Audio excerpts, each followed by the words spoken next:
¿Te imaginas que una de las leyendas más grandes de la música haya estado escondiendo un secreto cósmico durante décadas? Bueno, hoy nos metemos en la teoría más turbia de la historia del rock. Si esto fuera una broma, ¿dónde está el chiste? Paul McCartney murió en 1966. What? Bro, what are you talking about, man? Sí, escuchaste bien. Existe una data que dice que Paul, el carismático bajista de los Beatles, falleció en un accidente automovilístico y fue reemplazado por un doble. Pero no termina ahí la cosa, porque los propios Beatles habrían dejado pistas ocultas en sus canciones y portadas para contarnos la verdad. Hoy vamos a analizar todo, desde los supuestos mensajes subliminales en canciones icónicas hasta las imágenes perturbadoras que alimentarían este mito. ¿Es esto una casualidad, un chiste interno de la banda o el encubrimiento más descarado de la historia de la música? Te aseguro que al final de este video vas a estar con el culo lleno de dudas. ¡Aló! ¿Qué pasó, frikis del carajo? Soy Juanito 6, esto es Del Carajo TV. Y en 1966 los Beatles claramente no eran solo una banda, unos pibitos que cantaban. Era un fenómeno global. La Beatlemanía, porque así se lo llamaba, Beatlemanía, había alcanzado un nivel de locura que ninguna banda antes había alcanzado. Y de hecho, nunca nadie alcanzó ese nivel de locura en el futuro tampoco. En 1966 los Beatles no eran solo una banda, eran un fenómeno global. La Beatlemanía había alcanzado un nivel de locura que ninguna otra banda había experimentado antes ni después. Imagínate a 4 pibes de Liverpool que apenas unos años antes tocaban en clubes pequeños, siendo ahora perseguidos por multitudes que parecían sacadas de un apocalipsis zombie. Literalmente no podían salir a la calle sin que los fans bloquearan autos, rompieran barreras y terminaran desmayándose del puro entusiasmo. Sus conciertos eran un caos absoluto. En el Shea Stadium de Nueva York, frente a 55.000 personas, la euforia era tan grande que los gritos opacaban completamente a la música. Los Beatles ni siquiera podían escucharse a sí mismos. Tocaban de memoria como si estuvieran ensayando en sus casas. Y esto no pasaba solo en Nueva York, donde fuera que se presentaban había hordas de fans colapsando ciudades enteras. Era adrenalina, pero también agotador. Para colmo, 1966 no fue solo el año de las multitudes descontroladas, también fue el año de los quilombos mediáticos. John Lennon desató una polémica cósmica al declarar que los Beatles eran más populares que Jesucristo. I'm not saying that we're better or greater or comparing us with Jesus Christ as a person. Las consecuencias fueron inmediatas: boicots en Estados Unidos, hogueras donde quemaban discos y amenazas que pusieron a la banda en la mira de sectores religiosos conservadores. Era como si el mundo entero estuviera esperando cualquier excusa para ponerlos contra las cuerdas. En medio de esta presión, las giras se convirtieron en un infierno logístico. Los Beatles estaban cansados, estresados y, lo más importante, aburridos. Sentían que no estaban evolucionando como músicos porque, seamos sinceros, ¿cómo te concentras en tu arte si no podés escuchar lo que tocas? Fue entonces cuando tomaron una decisión histórica: abandonar los conciertos en vivo. Después de su última presentación en San Francisco, en agosto de 1966, los Beatles dijeron basta y se enfocaron exclusivamente en el estudio de grabación. Este cambio marcó un antes y un después en su carrera. Sin la presión de las giras, empezaron a experimentar con sonidos, letras y conceptos que redefinieron la música pop. De esta etapa salieron discos legendarios como Sgt. Pepper's Lonely Hearts Club Band, un álbum que no solo rompió moldes, sino que también cambió la percepción de lo que una banda de rock podía hacer. Pero este replanteo artístico también coincidió con un cambio en la dinámica del grupo. Parecían más herméticos, más enfocados y, según algunos, menos unidos. Ahora, justo en este momento de transformación y repliegue público, comenzó a circular un rumor que hizo tambalear a la banda y a sus fans: la idea de que Paul McCartney había muerto. Pero, ¿de dónde salió semejante historia? Todo empieza entonces en el año 1969, 3 años después del supuesto accidente. El primer lugar donde se menciona este accidente es en una emisora de radio, WKNR-FM. En esta radio de Detroit, entonces, un oyente llamó al conductor para contarle que si escuchabas la canción Revolution 9, pero al revés, podías escuchar la frase Turn Me On, Dead Man. Algo así como decir: enciéndeme, hombre muerto. Y como si eso no fuera suficiente para volarte la cabeza, bueno, lo que este hombre hizo, además con su llamado, es empezar a enumerar todas y cada una de las pistas que apuntaban a, bueno, que Paul McCartney estaría muerto. El rumor creció como la espuma. Los fans en esa época no tenían internet, pero sí muchísima creatividad y obsesión. Empezaron a analizar cada detalle de los discos de los Beatles, desde las fotos hasta los acordes. En pocas semanas, esta teoría pasó de ser un delirio radial a un fenómeno mundial. Incluso llegó a las páginas de revistas como Life y Time. Y no faltaron los programas de televisión que le dedicaron segmentos enteros. Lo más turbio es que el rumor no solo era una idea de fans conspiranoicos. Los propios Beatles parecían alimentar el mito, aunque fuera indirectamente. Por ejemplo, nunca desmintieron el tema con fuerza, y algunas entrevistas que daban eran tan crípticas que parecían hechas a propósito para seguir alimentando la intriga. John Lennon, con su humor ácido, solía responder con indirectas, y eso solo hacía que los fans se obsesionaran más. La teoría de que Paul McCartney murió en 1966 encontró su mejor aliado en las canciones y portadas de los discos de los Beatles. Porque, admitámoslo, si algo sabían hacer estos tipos era jugar con los símbolos, los dobles sentidos y las imágenes llenas de significados ocultos. Para los fans obsesionados, cada álbum no era solo música, era un enigma esperando ser resuelto, como si los Beatles estuvieran gritando una verdad que nadie más podía ver. Todo empieza con Sgt. Pepper's Lonely Hearts Club Band, el disco que marcó un antes y un después en la carrera de la banda. La portada, con su explosión de colores y figuras, parece a simple vista un homenaje a personajes históricos y celebridades, pero para los conspiranoicos esto no era una simple obra artística, era un funeral simbólico para Paul. Los Beatles, vestidos con uniformes militares, parecen asistentes de una ceremonia. En el suelo, un bajo hecho con flores amarillas tiene solo 3 cuerdas, una referencia a que solo quedaban 3 Beatles vivos. Y si miras de cerca, las flores parecen formar la palabra Paul como una pregunta abierta al observador. La contraportada no se queda atrás. Paul es el único de los 4 que aparece de espaldas, lo que para muchos es una señal de que ya no formaba parte del grupo. Y luego está el bombo de la batería. Si colocas un espejo en el centro, las palabras Lonely Hearts pueden transformarse en 119 He Died, que algunos tradujeron como 11-9, él murió, una clara referencia al 9 de noviembre de 1966, la supuesta fecha del accidente. Otro detalle que llamó la atención fue un parche en el uniforme de Paul que lleva las letras OPD, que los fans interpretaron como Officially Pronounced Dead, oficialmente declarado muerto, aunque la banda aclaró que en realidad decía OPP por Ontario Provincial Police. La versión conspiranoica ya había echado raíces.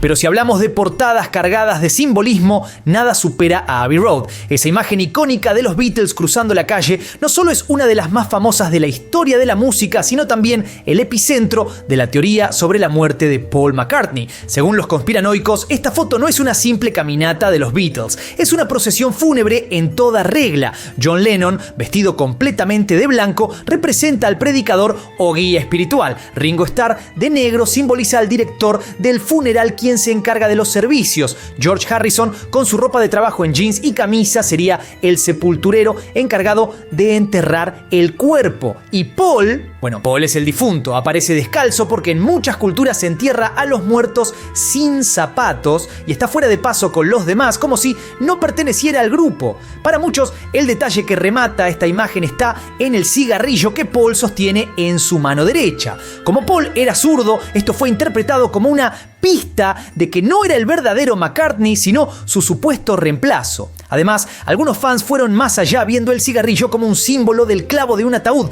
¿Y qué pasa con la matrícula del Volkswagen Beetle estacionado al fondo? Dice 28C, que según los defensores de la teoría significa que Paul habría tenido 28 años si estuviera vivo. Este detalle se convirtió en una de las pruebas más famosas y debatidas de toda la teoría. Y no es todo. Algunos fans incluso apuntan al hecho de que la calle Abbey Road termina abruptamente al fondo de la imagen, como si representara el final del camino para Paul. La dirección de la caminata también ha sido analizada hasta el cansancio. Cruzan de izquierda a derecha, pero Paul es el único que parece no mirar hacia adelante, una señal más de que ya no sigue con el resto. El impacto de estas imágenes no se quedó solo en lo visual, las canciones también se convirtieron en piezas clave del rompecabezas. En Strawberry Fields Forever, hacia el final de la canción, John Lennon murmura algo que suena como I buried Paul, yo enterré a Paul.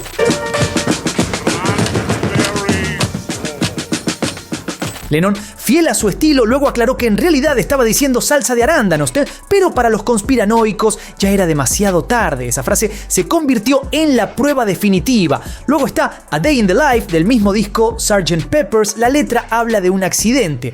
He blew his mind out in a car. Se voló los sesos en un auto. Una línea que los fans relacionaron directamente con la supuesta muerte de Paul. Aunque las interpretaciones pueden ser exageradas, el tono enigmático de la canción alimentó aún más las especulaciones. Y por supuesto, están los famosos mensajes al revés. En Revolution 9, esa pieza experimental y caótica de The White Album, al escucharla al revés, muchos dicen oír Turn Me On, Dead Man, enciéndeme, hombre muerto. Number 9, yonder man, yonder man, yonder man. Otro ejemplo es I'm So Tired, donde al invertir el audio aseguran escuchar Paul is dead, miss him, miss him.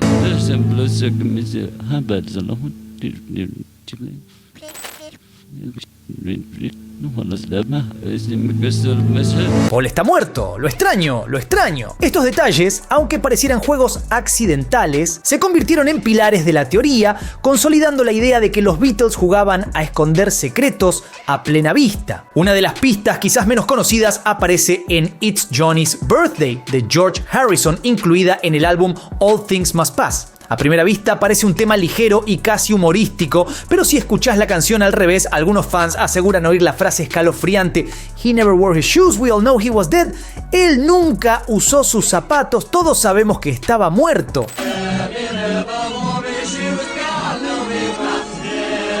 Para los conspiranoicos, esto no es solo un guiño a la imagen de Paul descalzo en Abbey Road, sino una confirmación de que el resto de la banda estaba plenamente consciente de su muerte. Lo fascinante de estas pruebas es cómo cada una por sí sola podría pasar desapercibida, pero juntas formaron una narrativa que era demasiado irresistible como para ignorarla. Las canciones y portadas de los Beatles se transformaron en piezas de un rompecabezas que los fans se encargaron de armar, aunque los Beatles nunca dijeron directamente que había algo que descubrir, y esa ambigüedad, ese espacio para la imaginación, fue lo que convirtió esta teoría en un fenómeno eterno. Acá es donde el mito da ya un giro completamente deforme. Según algunos teoristas conspiratrópicos de la internet, ¿qué habría pasado después de este accidente? Los Beatles, sus compañeros restantes, se pusieron a llorar, se echaron al suelo y dijeron ¿es el fin de nuestra banda? No. En lugar de eso, encontraron al reemplazo perfecto, un doble. William Campbell, un tipo canadiense que había ganado un concurso de imitadores de Paul McCartney. De esta manera, Campbell habría asumido el lugar de Paul McCartney y habrían seguido como banda como si nada. Bueno, acá es donde la cosa se pone un poquito rara porque es muy difícil rastrear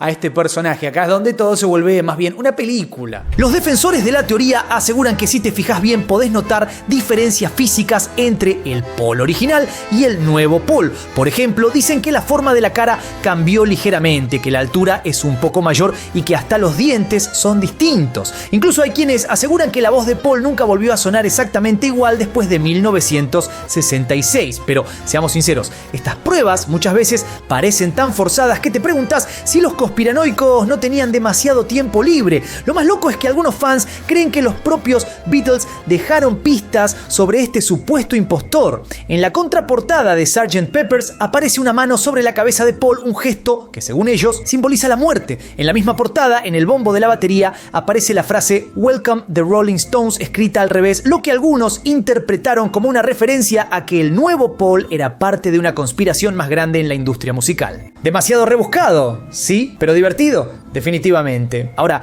lo que sí es un dato curioso es que Paul McCartney nunca se tomó esta teoría demasiado en serio. En varias entrevistas bromeó con el tema, diciendo cosas como si estuviera muerto estaría ganando mucho menos dinero.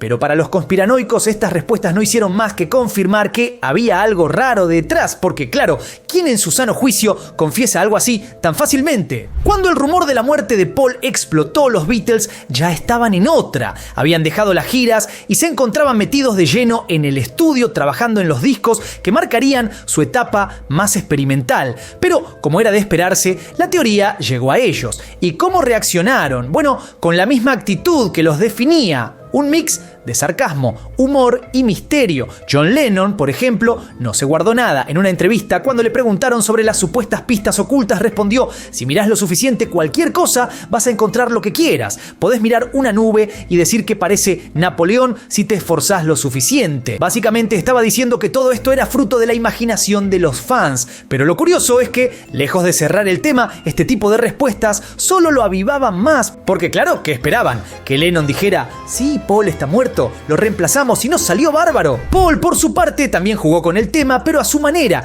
En 1969, poco después de que el rumor alcanzara su punto más alto, la revista Life publicó un reportaje exclusivo donde Paul aparecía en su granja en Escocia, despeinándose y diciendo: estoy vivo y bien, chicos.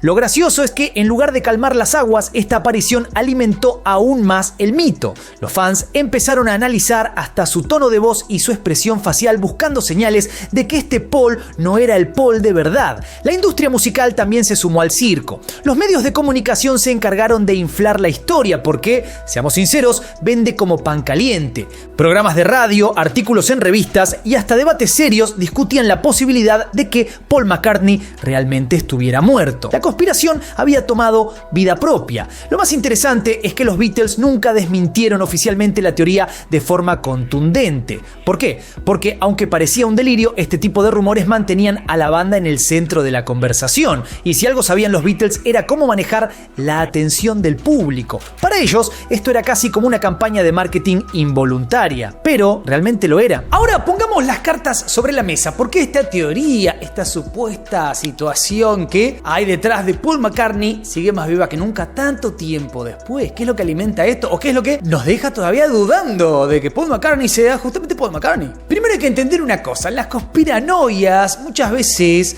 tienen algo mágico que nos hace sentir que estamos descubriendo una cosa que no se ve a simple vista. Es como si encontrar una pista, un dato, ir más allá, te vuelve especial, porque la gente no lo sabe. De pronto vos lo descubriste o lo sabés, te sentís justamente especial. Y con los Beatles, obviamente, esto se multiplica al infinito, porque hablamos de quizás la banda más exitosa de la historia de la humanidad. El simple hecho de que detrás de su éxito pudiera haber una cosa tan tremenda hace que esta historia sea irresistible. Además, hay que considerar el contexto de la época. En los años 60, la idea de los mensajes subliminales estaba en auge. Se decía que la música, las películas e incluso la publicidad contenían mensajes escondidos diseñados para manipular a la gente. En ese clima, los fans estaban predispuestos a creer que los Beatles podían haber dejado pistas sobre algo tan grande como la muerte de uno de sus integrantes. Lo loco es que esta teoría no solo se mantuvo viva, evolucionó. Con el tiempo, nuevos fans armados con tecnologías modernas como software de edición de audio e imágenes de alta resolución siguieron encontrando pruebas de que Paul había sido reemplazado. Lo que empezó como un rumor radial se transformó en una especie de leyenda urbana intergeneracional.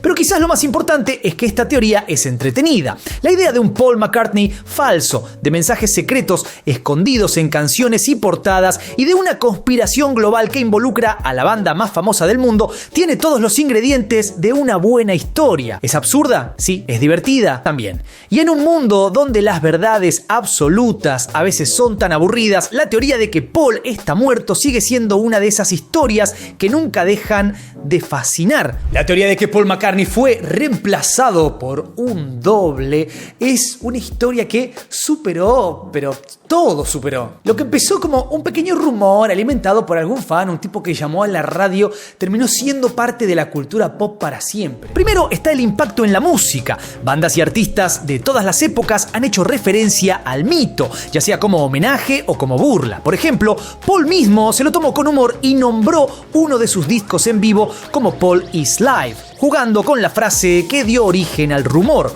Otras bandas, como The Rolling Stones, llegaron a deslizar comentarios que alimentaron la idea de que en la industria musical no todo era lo que parecía. Después está el cine. En 2010 se lanzó un documental llamado Paul McCartney Really Is Dead: The Last Testament of George Harrison, que usaba un falso testimonio de George para reforzar la teoría. Aunque el documental fue claramente un trabajo de ficción, avivó nuevamente el fuego entre los conspiranoicos. Incluso el propio mockumentary se convirtió en un ícono de cómo las conspiraciones pueden deformarse y expandirse más allá de la lógica. Pero el impacto no se queda ahí. La idea de un doble reemplazando a una figura famosa se volvió un cliché recurrente en la cultura pop. Desde teorías similares sobre otras celebridades como la de Avril Lavigne hasta películas y series que usan el concepto de una identidad reemplazada. Esta historia cambió la forma en que consumimos rumores y teorías. Hoy vivimos en un mundo donde cualquier detalle puede convertirse en una gran conspiración y eso, en parte, se lo debemos a los Beatles y a su supuesto juego con este mito. La pregunta más interesante es, ¿los Beatles realmente quisieron generar este impacto o simplemente se encontraron atrapados en una bola de nieve que nunca dejaron de rodar? Pase lo que pase, esta teoría demostró que las historias, verdaderas o no, pueden vivir mucho más tiempo que las personas. Como siempre, la respuesta a todas estas incógnitas te las dejo a vos. Comentame por ahí abajo. Muchas veces simplemente lo que sucede es que algo que está teñido de una teoría medio delirante es solamente parte de una cebolla donde en realidad hay muchas más capas detrás y la siguiente, que ni siquiera es la verdad, bueno, nos quedan varios niveles más para realmente descubrir la verdad, y la verdad muchas veces puede estar mucho más lejana y extraña y deforme de esta pequeña cosita que nos genera duda. Comentame por ahí abajo qué opinás, no te olvides de darle duro al botón de like, suscríbete, toca la campanita, seguime en todas mis redes. Soy Juanito6, esto es Del Carajo TV y nos veremos la próxima. Paz.